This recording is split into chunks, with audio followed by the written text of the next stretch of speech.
Jujur dari semua pageant itu ketika perasaan yang sama dulu nih Mbak, yang sama tuh pastinya mau sekecil apapun ajangnya, nervousnya itu tetap sebesar itu gitu, kayak heartbeatnya tuh tetap yang kayak mau copot rasanya jantungnya. Cuma yang paling membedakan itu sebenarnya bagaimana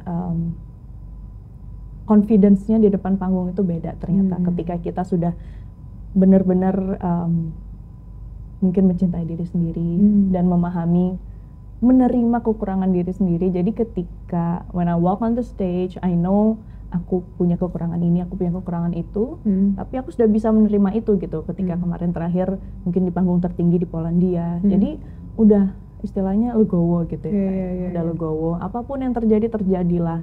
Yang penting aku di sini udah berusaha semampuku dan ini merupakan mimpiku gitu.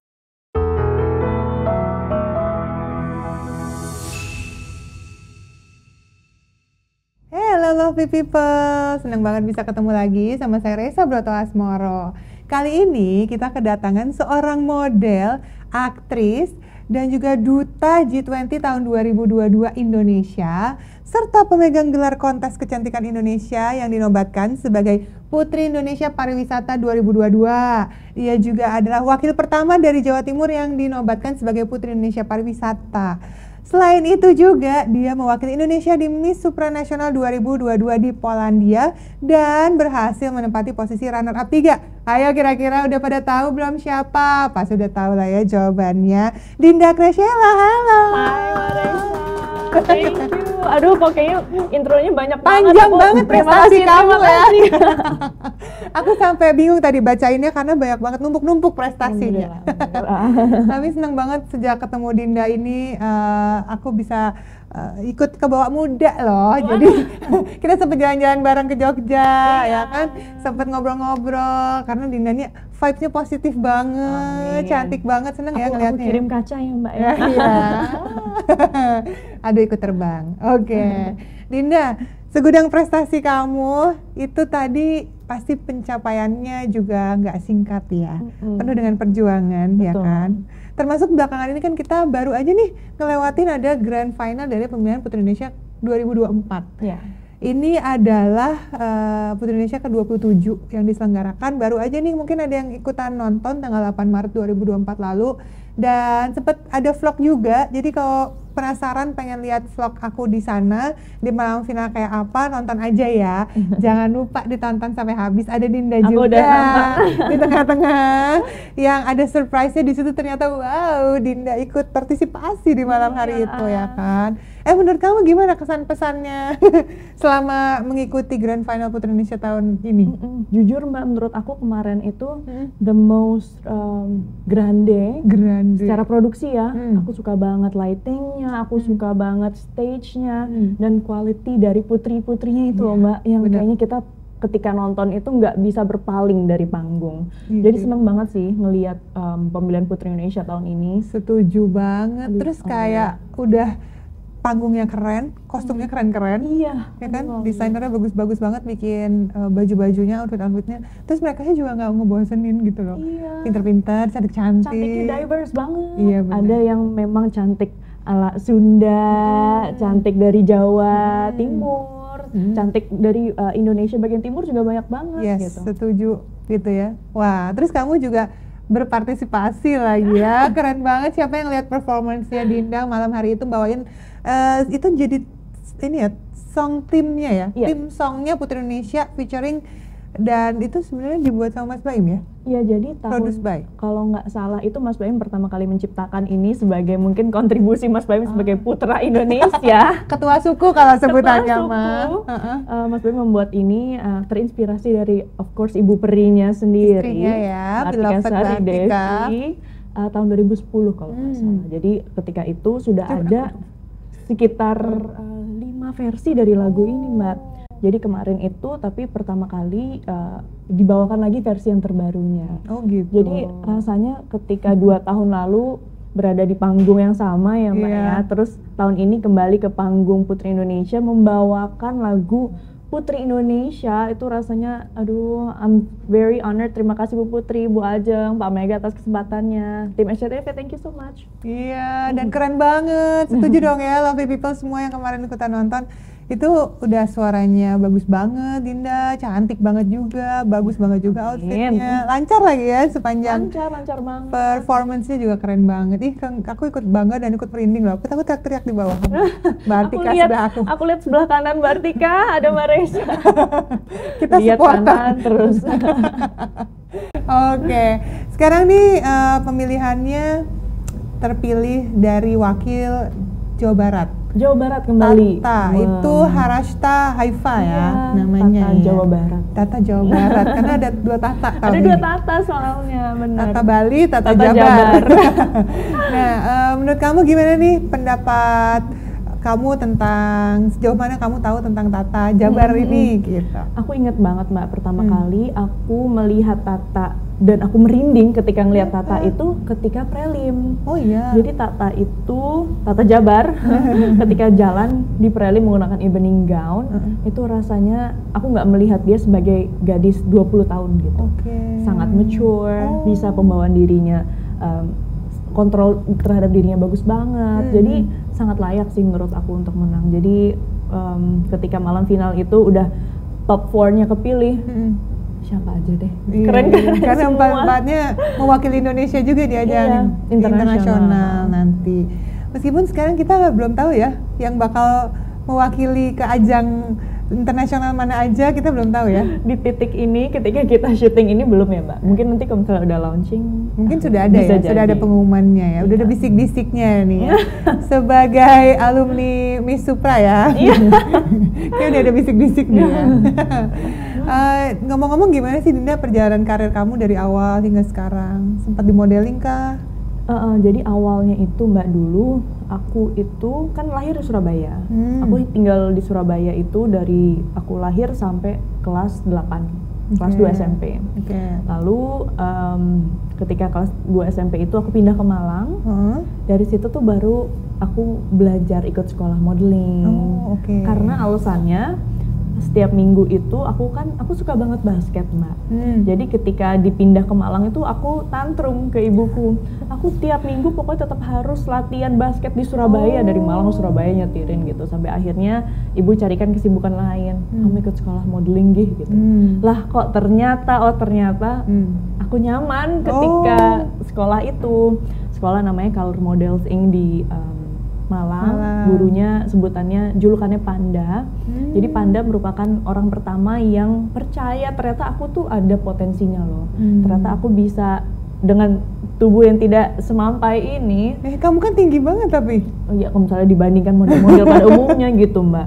Jadi dulu aku ingat banget pertama kali aku dikasih show sama guruku bernama Panda ini, semuanya tuh ya udah tinggi-tinggi, aku udah sampai dangak gitu Mbak. Ini masih level Malang dan Surabaya, belum level Jakarta ya Mbak. Jadi ketika itu aku senang banget dikasih kepercayaan itu, sampai akhirnya aku bisa mendapatkan confidence itu untuk aku coba pageant-pageant lokal di Malang, pageant-pageant lokal di Surabaya, mulai akhirnya ke lingkup Jawa Timur, sampai akhirnya pertama kali aku coba pageant nasional itu tahun 2013. Namanya ya pageant lain lah gitu. Pageant lain, dan alhamdulillah waktu itu aku mewakili Sulawesi Utara. Karena omaku memang asli sana, darah Minahasa. Dan waktu itu Jawa Timur udah keisi juga.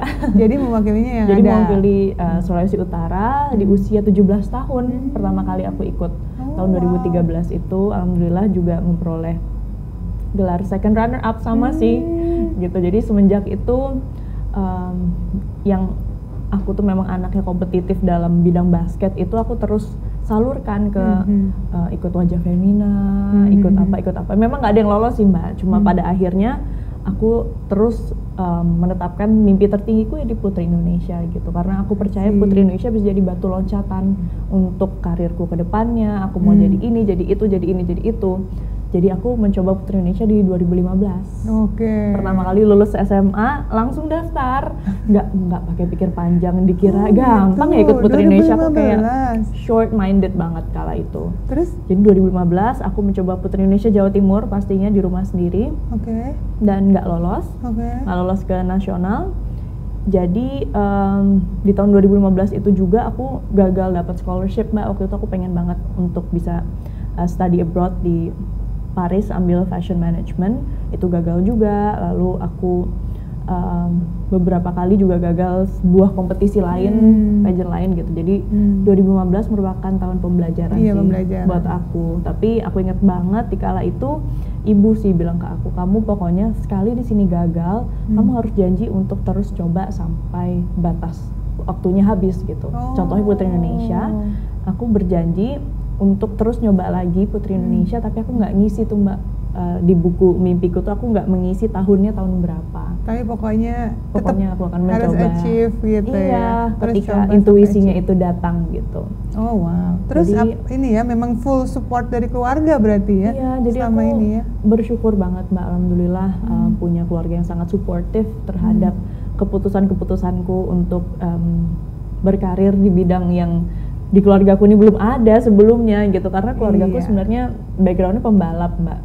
Jadi beda banget dengan dunia kecantikan yang kita jalani sekarang gitu. Jadi bagi mereka ini dunia yang sangat awam, dunia yang baru gitu. Tapi alhamdulillah supportive itu tadi. Terus sepanjang kamu dari 2015 sampai kamu ikut Putri Indonesia lagi? 2002. Itu 7 tahun. Apa tuh 7 tahun yang kamu siapkan? Jadi banyak riset sih Mbak pastinya. Aku nonton video Q&A-nya Mbak Raisa pun aku nonton, semuanya aku liatin bahwa ternyata ikut Putri Indonesia tuh nggak bisa setengah-setengah, apalagi cuma iseng coba gitu. Jadi sejak itu I determine myself untuk ikut Putri Indonesia aku harus selesai kuliah, aku harus nyoba ngantor dulu, aku pengen dapat pendewasaan dirinya, tanggung jawabnya, responsibility-nya itu tadi benar. Jadi dari lulus kuliah tahun 2019, aku ngantor dulu sampai tahun 2021. Jadi lumayan tuh 2 tahunan, apalagi COVID kan Mbak. Oh iya ya, pas masa COVID ya. Jadi setelah itu aku resign dan rasanya ada panggilan hati Mbak untuk kemudian nyoba lagi untuk Putri Indonesia di Jawa Timur gitu.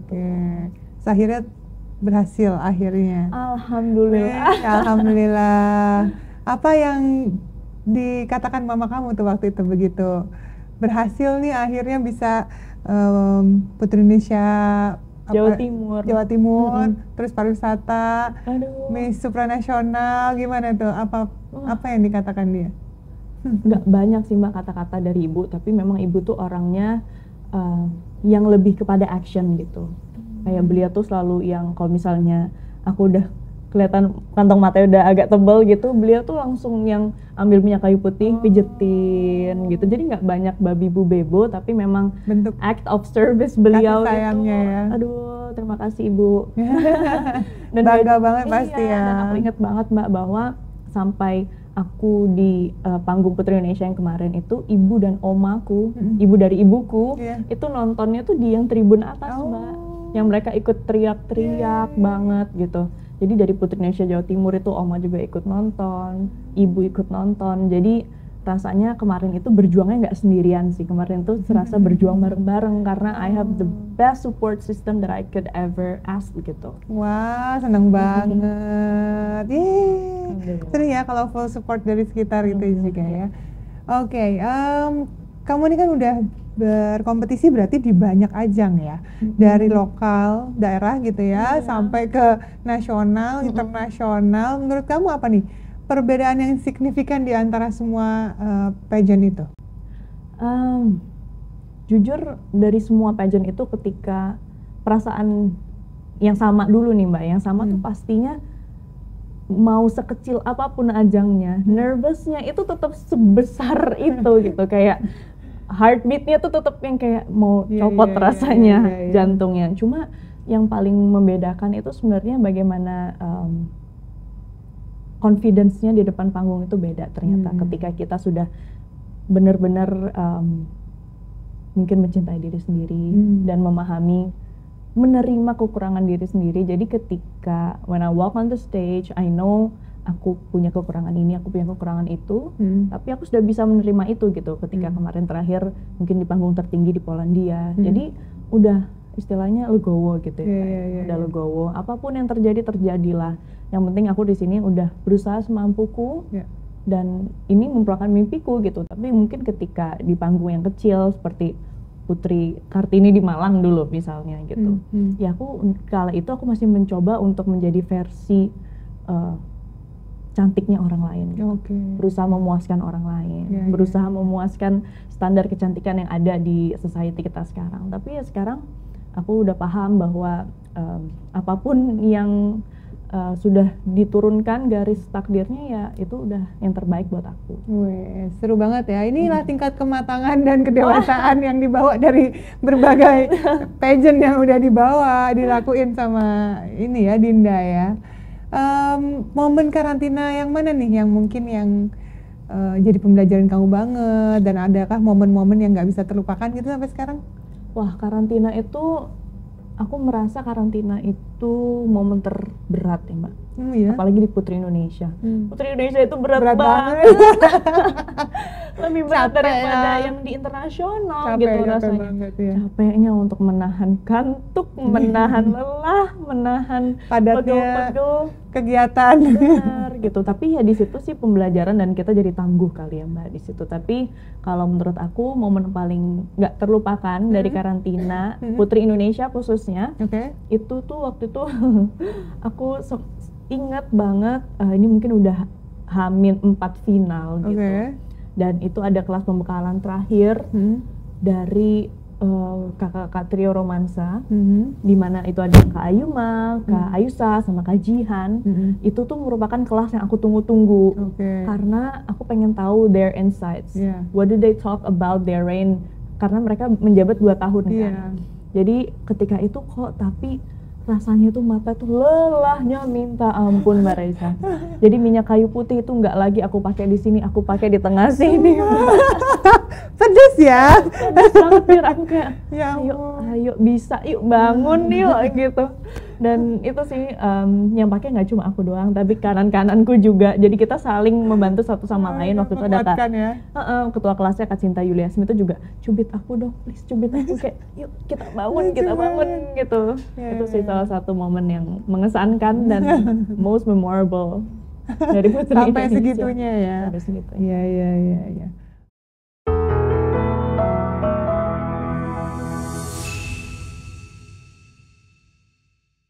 Menjawab atau ngomong itu aku suka fokus ke satu titik gitu. Dan waktu itu mungkin salah satu tantangannya di atas panggung, dan semua kamera-kamera is very spotlight gitu ya. Terang banget ya. Terang banget di atas panggung Putri Indonesia itu. Tantangannya aku nggak bisa ngelihat ke satu titik. Jadi aku pindah ke sini, terus jadi distraksi gitu. Itu sih yang jadi nggak fokus ya.